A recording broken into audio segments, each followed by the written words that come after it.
स्वागत है। नमस्कार। आज हम एक बहुत ही दिलचस्प विषय पर बात करने वाले हैं। जी। प्राचीन भारत का कृषि ज्ञान हम्म। और उसमें भी खास तौर पर मौसम मतलब वर्षा का विज्ञान। वृष्टि विज्ञान। हाँ, जी। वृष्टि विज्ञान। हम्म। हमारे पास एक किताब है, प्राचीन भारतीय कृषि ज्ञान और वर्षा विज्ञान। इसके कुछ अंशों पर आज थोड़ी गहराई से बात करेंगे।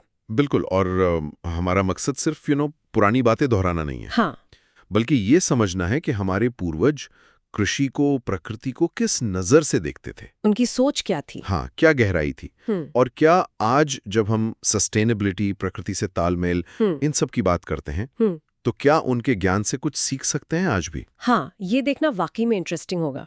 स्रोत में ये भी है कि भाई कृषि की जरूरत क्यों पड़ी, कैसे विकास हुआ, हाँ, बेसिक्स। और आज भी वो पुरानी जानकारी क्यों देखें, क्यों समझें, इस पर भी बात है। जी। और फिर बारिश कैसे होती है, उसका अनुमान कैसे लगाते थे, उस पे तो काफी विस्तार से है। हाँ, उस पर डिटेल में चर्चा है। तो चलिए शुरू करते हैं फिर। जरूर। तो शुरुआत करें कृषि के बिल्कुल मूल महत्व से। हाँ, स्रोत हमें याद दिलाता है कि भाई इस धरती पर जो भी जीवन है, चलने फिरने वाला हो, पेड़ पौधे हो, सब कुछ सब अपनी जरूरत के लिए पृथ्वी पर ही निर्भर हैं। सही। और मनुष्यों ने अपनी बुद्धि लगाकर भोजन के लिए पृथ्वी से ही चीजें हासिल करने के तरीके खोजे। हाँ, ये बात भी है कि बाकी जीवों को तो शायद प्रकृति दे देती है काफी कुछ। हाँ, काफी हद तक। पर इंसान को कोशिश करनी पड़ती है, प्रकृति का सहयोग भी चाहिए। बिल्कुल। और इसी जरूरत ने, भोजन की जरूरत ने कृषि को जन्म दिया। और जैसे जैसे जरूरतें बढ़ी, समझ बढ़ी, तो फिर सिर्फ पेट भरने की बात नहीं रही। अच्छा। फिर स्वाद, पोषण, अलग अलग तरह के अनाज, फल, सब्जियां, ये सब उगाना शुरू किया। हाँ, सही बात है, विकास होता गया। तो मानव सभ्यता के विकास के साथ कृषि भी लगातार विकसित हुई। लेकिन ना, स्रोत एक बड़ा प्रैक्टिकल सवाल भी उठाता है। क्या? कि भाई आज हमारे पास ट्रैक्टर हैं, केमिकल खाद है, ट्यूबवेल्स हैं सिंचाई के लिए। हाँ, टेक्नोलॉजी है। तो फिर वो हल बैल, गोबर की खाद, बारिश पर निर्भर खेती, ये सब पुरानी बातें क्यों पढ़ें? ये तो पिछड़ी हुई सी लगती है ना। हाँ हाँ, ये सवाल तो आता है मन में। बिल्कुल स्वाभाविक है। लेकिन स्रोत इसके जवाब में कई बातें कहता है। हाँ। पहली तो जैसे ऐतिहासिक बात है। अपनी हिस्ट्री जानना। जी। अपनी जड़ों को, अपनी परंपराओं को समझना कि हम आज यहां तक पहुंचे कैसे, ये तो जरूरी है ही। ये तो है। और दूसरी वजह ज्यादा प्रैक्टिकल है, रिसर्च के लिए प्रेरणा। हाँ, ये मुझे काफी इंटरेस्टिंग लगा था। कि हो सकता है उन पुरानी विधियों में आज के वैज्ञानिकों के लिए कोई नई दिशा हो। अच्छा। स्रोत में उदाहरण भी है, जैसे पुरानी खाद की क्वालिटी। हाँ, कि गोबर खाद वगैरह, उसकी गुणवत्ता को आज के साइंटिफिक एक्सपेरिमेंट्स ने भी सराहा है। वाकई। जी।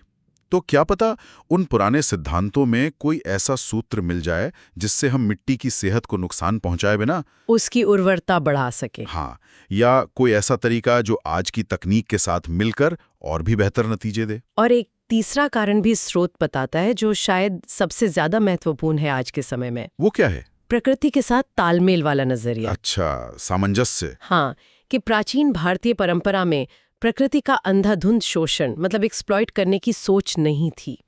कोशिश ये थी कि जरूरतें पूरी हों, पर प्रकृति को कम से कम नुकसान पहुंचे। और उससे भी आगे की बात, क्या? कि अगर किसी वजह से नुकसान होता भी था तो उसकी भरपाई कैसे की जाए, इसके बारे में भी सोचते थे। अरे वाह। ये आज जिसे हम इकोलॉजिकल बैलेंस कहते हैं, सस्टेनेबिलिटी कहते हैं, हाँ, ये उसी तरफ इशारा है। वो प्रकृति को सिर्फ एक रिसोर्स नहीं मानते थे, एक जीवित इकाई की तरह, बिल्कुल लिविंग एंटिटी की तरह। ये सोच तो आज बहुत जरूरी है, बहुत रेलेवेंट है। बिल्कुल। चलिए आप कृषि से जुड़े सबसे अहम फैक्टर पर आते हैं, मौसम, और खासकर बारिश। हाँ, वृष्टि। जाहिर है खेती के लिए सही टाइम पे सही मात्रा में बारिश कितनी जरूरी है, ये तो हम सब जानते हैं। इसीलिए प्राचीन ज्ञान में वर्षा की भविष्यवाणी पर, मतलब फोरकास्टिंग पर बहुत जोर था। फोरकास्टिंग पर? जी हाँ। और ये सिर्फ अगले कुछ घंटे या दिन का नहीं। स्रोत बताता है कि ग्रहों की चाल, हवाओं का पैटर्न, आसमान के खास लक्षण, इनके आधार पर महीनों पहले, यहां तक कि सालों पहले भी बारिश का अंदाजा लगाने की कोशिशें होती थी। क्या बात है, सालों पहले! ये तो कमाल है। जी। अच्छा, बारिश होती कैसे, इस पर उनकी क्या समझ थी? हम तो यही जानते हैं कि सूरज की गर्मी से पानी भाप बना, ऊपर गया, बादल बना, बरस गया। हाँ, ये कॉमन अंडरस्टैंडिंग है। लेकिन स्रोत हमें व्यास मुनि के हवाले से एक ज्यादा गहरी समझ बताता है। व्यास मुनि? हाँ, कुछ पुराने ग्रंथ हैं, जैसे वायु पुराण, उसके श्लोकों का रेफरेंस देते हुए व्यास मुनि कहते हैं कि बारिश की प्रक्रिया में सिर्फ सूरज ही नहीं, और भी चीजें। हाँ, और भी फैक्टर्स महत्वपूर्ण हैं। अच्छा, तो व्यास मुनि की बात थोड़ी अलग है। फिर क्या कह रहे थे वो? कुछ ऐसा समझिए, व्यास के अनुसार सूरज की किरणें पानी को सोखकर वाष्प बनाती हैं। ये तो ठीक, लेकिन ये वाष्प जब ऊपर स्पेस में पहुंचती हैं तो वहां चंद्रमा की किरणों के संपर्क में आती हैं। चंद्रमा की किरणें? जी, और उससे उसमें नमी आती है, आर्द्रता, और इसी नमी से वो वाष्प बादलों का रूप लेती है। अरे, मतलब बादल बनने में चांद का रोल है? ये तो मैंने कभी नहीं सुना था। हाँ, व्यास मुनि के अनुसार चंद्रमा की भूमिका है मेघ बनने में। अहम भूमिका? अच्छा, और फिर जब ये बादल बन जाते हैं तो उन्हें बरसाने का काम करती है वायु, हवा। हाँ, हवा का दबाव या टकराव, उससे मेघ पानी बनकर बरसते हैं। ये भाप नहीं है। उनका अपना एक अलग रूप है जो चांद की वजह से बनता है। जी, उनका अस्तित्व भिन्न है। और दूसरी बात कि सूर्य सिर्फ इवेपोरेशन करता है, वाष्पीकरण, बादल नहीं बनाता। सही। बादल बनाने में चांद और फिर बरसाने में हवा का रोल है। बिल्कुल, ये एक बहुत क्या कहेंगे डिटेल्ड और मल्टी डायमेंशनल नजरिया है जो सिर्फ सतह पर नहीं रुकता, उसके पीछे की फोर्सेस को समझने की कोशिश करता है। वाकई ये तो काफी गहरा विश्लेषण है। अच्छा, अब अगर ज्योतिष शास्त्र के हिसाब से देखें तो स्रोत कहता है कि बारिश का अनुमान लगाने के लिए 5 चीजों पर ध्यान देते थे। जी हाँ, 5 मुख्य अवयव या स्तंभ माने गए थे। क्या थे वो? वायु मतलब हवा, मेघ यानी बादल, ग्रहाचार यानी ग्रहों की चाल, भूमि मतलब जमीन की प्रकृति और वनस्पति, और 5वां सद्योवृष्टि लक्षण यानी तात्कालिक संकेत। वायु, मेघ, ग्रहचार, भूमि और सद्योवृष्टि लक्षण। इन 5 के मिले जुले असर से ही बारिश का अनुमान लगाया जाता था। चलिए एक एक करके समझते हैं। सबसे पहले वायु, हवा। इसके भी प्रकार होते थे क्या? जी, मुख्य रूप से 3 तरह की हवाओं का जिक्र है, पावक, स्थापक और ज्ञापक। पावक, स्थापक, ज्ञापक, इनके काम क्या थे? पावक हवा का काम था बारिश वाले बादलों को इकट्ठा करना, जो बिखरे हों उन्हें एक जगह लाना। अच्छा। स्थापक हवा उन इकट्ठा हुए बादलों को बरसने के लिए प्रेरित करती थी, मतलब उनको स्टिमुलेट करती थी। स्रोत में वराहमिहिर की बृहत संहिता का जिक्र है। उसमें कहा है कि बादलों में पानी भरने के लिए, जिसे जलाधान कहा है। जलाधान? हाँ, मतलब जल धारण करना, उसके लिए सही हवा का होना बहुत जरूरी है, वरना बादल भरे होने पर भी सूखे निकल सकते हैं। अरे और ये तीसरी हवा, ज्ञापक, इसका क्या काम था? स्रोत में ज्यादा नहीं है शायद इसके बारे में। स्रोत पावक और स्थापक के काम तो बताता है, पर ज्ञापक पर ज्यादा डिटेल नहीं है। शायद जैसा नाम से लगता है इसका काम कोई सूचना या संकेत देना रहा हो, पर यह क्लियर नहीं है। मुख्य बात यह है कि हवा सिर्फ बादलों को उड़ाती नहीं थी, उनके बनने, इकट्ठा होने और बरसने, सब में उसका रोल माना जाता था। समझ गए। तो हवा बादलों को लाती है, बरसाती है, लेकिन ये बादल खुद, क्या इनके बारे में भी कुछ खास था? स्रोत कहता है इनकी भी जातियां थीं। हाँ, ये भी काफी रोचक बात है। बादलों को भी उनकी नेचर और बरसने की कैपेसिटी के हिसाब से 4 जातियों में बांटा गया था। 4 जातियां? कौन कौन सी? स्रोत में एक श्लोक का हवाला है, नाम है संवर्तक, आवर्तक, पुष्कर और द्रोण। संवर्तक, आवर्तक, पुष्कर, द्रोण, बड़े अलग नाम है। मतलब क्या था इनका? कैसे बादल थे? संवर्तक मेघ वो थे जो बहुत भारी प्रलयंकारी बारिश करते थे, फ्लड वगैरह ले आए। ओह, खतरनाक वाले। हाँ। आवर्तक ठीक उल्टे थे, ये सूखे होते थे, इनमें पानी नहीं होता था, बस हवा से घूमते रहते थे, सूखे का संकेत। अच्छा। पुष्कर मेघ वो थे जो कभी कभार हल्की फुल्की बारिश कर देते थे, इनसे ज्यादा उम्मीद नहीं। ठीक है। और चौथे द्रोण मेघ, ये सबसे महत्वपूर्ण थे, ये संतुलित मात्रा में अच्छी तरह पानी बरसाते थे, खेती के लिए बेस्ट। द्रोण मेघ जी, यानी सिर्फ बादल देखकर नहीं, बल्कि ये पहचान कर कि वो किस टाइप का है, बारिश का अंदाजा लगता था। ये तो बहुत डिटेल्ड क्लासिफिकेशन है। बिल्कुल। अब आते हैं तीसरे फैक्टर पर, ग्रहाचार, ग्रहों की चाल।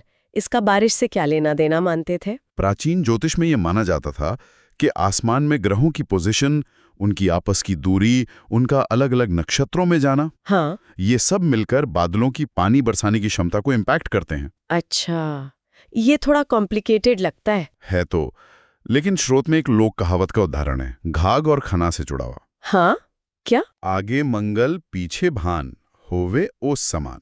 आगे मंगल पीछे भान, इसका मतलब? इसका मतलब है कि अगर आसमान में सूरज जिस राशि में है, मंगल ग्रह उससे ठीक अगली राशि में आ जाए, हाँ। तो ये कॉम्बिनेशन अच्छा नहीं मानते थे।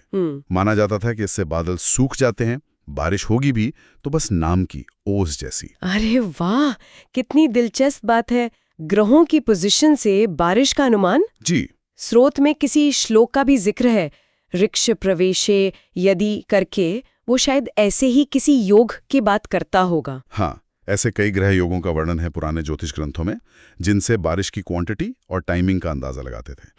कुछ योग अच्छी बारिश बताते थे, तो कुछ सूखा पड़ने मतलब अनावृष्टि या बहुत ज्यादा बारिश अतिवृष्टि की आशंका जताते थे। तो ग्रह भी एक बड़ा फैक्टर थे मौसम बदलने में? अहम कारक मानते थे। ठीक है। अब चौथा अवयव, भूमि, जमीन की बनावट और पेड़ पौधों का भी असर होता है बारिश पर। ये कैसे? ये बहुत महत्वपूर्ण पॉइंट है। प्राचीन वृष्टि विज्ञानी मानते थे कि किसी इलाके की जमीन की प्रकृति मतलब उसका लैंडस्केप वहां की बारिश पर सीधा असर डालता है। अच्छा। उन्होंने भूमि को मोटे तौर पर 3 टाइप में बांटा था, अनूप, जांगल और मिश्र। अनूप, जांगल और मिश्र, इनमें क्या फर्क था? अनूप देश या इलाका वो था जहां नदियां हों, तालाब हों, पहाड़ हों और खासकर जंगल हों। अच्छा, हरा भरा इलाका। हाँ, जहां हवा नर्म हो, धूप भी ठीक ठाक मिले। स्रोत में लक्षण बताए हैं, नदी पल वाला शैलाढ्य करके। जांगल देश वो था जहां पानी घास कम हो, हवा तेज चले, धूप बहुत तेज हो, सूखा सा, स्वल्पोत्क तृणों। ठीक है। और मिश्र देश वो जिसमें दोनों के मिले जुले लक्षणों, संश्लिष्ट लक्षणों। और इस क्लासिफिकेशन से बारिश के बारे में क्या पता चलता है? इससे यह साफ पता चलता है कि वो लोग अच्छी बारिश के लिए जंगल मतलब वन संपदा को कितना जरूरी मानते थे। हाँ, क्योंकि अनूप भूमि जो सबसे अच्छी बताई, उसमें जंगल होना एक जरूरी शर्त थी। बिल्कुल, पानी के सोर्स और पहाड़ों के साथ साथ जंगल भी। इसका मतलब है कि वो समझते थे कि जंगल बारिश को अट्रैक्ट करते हैं या उसके लिए अच्छा माहौल बनाते हैं। और ये भी कि जंगल काटने से बारिश का साइकिल बिगड़ता है। यही बात। और स्रोत इसे आज से जोड़ता भी है। कैसे? कि आज हम जिस तेजी से जंगल काट रहे हैं, उसका नतीजा हम देख ही रहे हैं। बिगड़ता मौसम, अनियमित बारिश। हाँ, ये तो है। ये प्राचीन ज्ञान आज एक वार्निंग जैसा लगता है। सच में बहुत सोचने वाली बात है। चलिए अब 5वें और आखिरी फैक्टर पर आते हैं, सद्योवृष्टि लक्षण। ये क्या थे? सद्या मतलब तुरंत, वृष्टि मतलब बारिश। तो ये वो लक्षण या संकेत थे जो तुरंत बारिश होने की संभावना बताते थे। अच्छा, इमीडिएट वाले। हाँ, ये परमानेंट कारण नहीं थे जैसे ग्रह या भूमि। ये मौसम में होने वाले टेम्पररी बदलाव थे जिन्हें देखकर लगता था कि बारिश बस अब होने ही वाली है। शॉर्ट टर्म फोरकास्टिंग जैसा। बिल्कुल। तो किस तरह के संकेत होते थे ये? कुछ उदाहरण है स्रोत में? हाँ, स्रोत कहता है कि इनका बड़ा ध्यान से ऑब्जर्वेशन करना होता था क्योंकि ये बदलते रहते थे। जैसे हवा की दिशा अचानक बदल जाए, आसमान का रंग खास तरह का हो जाए, जैसे तांबे जैसा या गहरा नीला, बादलों का कोई खास आकार बन जाए, सुबह या शाम को इंद्रधनुष दिखे। अच्छा। या फिर कुछ जानवर और पक्षी अजीब व्यवहार करें, जैसे चींटियां अपने अंडे लेकर ऊपर चढ़े। हाँ, सुना है ये तो। या मेढक टर्राने लगे जोर जोर से। ये सब सद्योवृष्टि के लक्षण माने जाते थे। समझ गई। तो ये बिल्कुल करीबी बारिश का सिग्नल देते थे। तो ये थे वो 5 आधार, वायु, मेघ, ग्रहचार, भूमि और सद्योवृष्टि लक्षण। कितना मतलब होलिस्टिक अप्रोच था। हाँ, हर चीज जुड़ी हुई, सब इंटरकनेक्टेड। यही इस ज्ञान की खूबसूरती है। ये दिखाता है कि प्राचीन चिंतकों के लिए कृषि सिर्फ बीज बोना, फसल काटना नहीं था। नहीं, ये प्रकृति के साथ एक गहरा रिश्ता था जिसमें आसमान के ग्रहों से लेकर जमीन की मिट्टी तक, हवा की चाल से लेकर बादलों के मिजाज तक, हाँ, हर चीज को समझने और उसके साथ तालमेल बिठाने की कोशिश थी। और जैसा हमने शुरू में कहा था, इस ज्ञान को सिर्फ हिस्टोरिकल मानकर भूल जाना शायद ठीक नहीं है। बिल्कुल नहीं। इसकी आज भी रेलेवेंस हो सकती है। निश्चित रूप से। ये हमें न सिर्फ सस्टेनेबल खेती के तरीके सिखा सकता है, बल्कि मौसम के फोरकास्ट को और बेहतर बनाने में भी शायद मदद कर सकता है। और सबसे बढ़कर ये हमें प्रकृति का सम्मान करना सिखाता है, उसके साथ कोएग्जिस्ट करना, जिसकी आज दुनिया को शायद सबसे ज्यादा जरूरत है। तो आज हमने प्राचीन भारतीय कृषि और खासकर वृष्टि विज्ञान की एक झलक देखी। जी। समझा कि कैसे हमारे पूर्वज प्रकृति के अलग अलग एलिमेंट्स, सूरज, चांद, हवा, ग्रह, जमीन, पेड़ पौधे, इनके बीच के कॉम्प्लेक्स कनेक्शन को समझते थे। हाँ, उस ताने बाने को। और उस समझ का इस्तेमाल अपनी जिंदगी बेहतर बनाने में करते थे। ये ज्ञान सिर्फ अतीत की चीज नहीं है, ये भविष्य के लिए एक प्रेरणा भी है। सही कहा। ये हमें याद दिलाता है कि प्रकृति को समझने के और भी तरीके हो सकते हैं, जो शायद हमारी मॉडर्न साइंटिफिक मेथड्स के कॉम्प्लीमेंट्री बन सकें। और इसी सोच के साथ हम अपने सुनने वालों के लिए एक सवाल छोड़ जाते हैं। जरूर। कि क्या आज के इस टेक्नोलॉजी के युग में हम मौसम की भविष्यवाणी और कृषि प्रबंधन को और बेहतर और सस्टेनेबल बनाने के लिए प्राचीन ज्ञान के इन सिद्धांतों को, खास तौर पर ये जो प्रकृति के अलग अलग तत्वों के जुड़ाव वाली समझ है, हाँ, इंटरकनेक्टेडनेस वाले, क्या इसे अपनी मॉडर्न विधियों के साथ किसी तरह इंटीग्रेट कर सकते हैं? क्या इन दोनों के संगम से हम ज्यादा सटीक, ज्यादा टिकाऊ और प्रकृति के साथ ज्यादा हार्मोनियस तरीके खोज सकते हैं? इस पर विचार जरूर कीजिएगा। बिल्कुल, सोचने वाली बात है।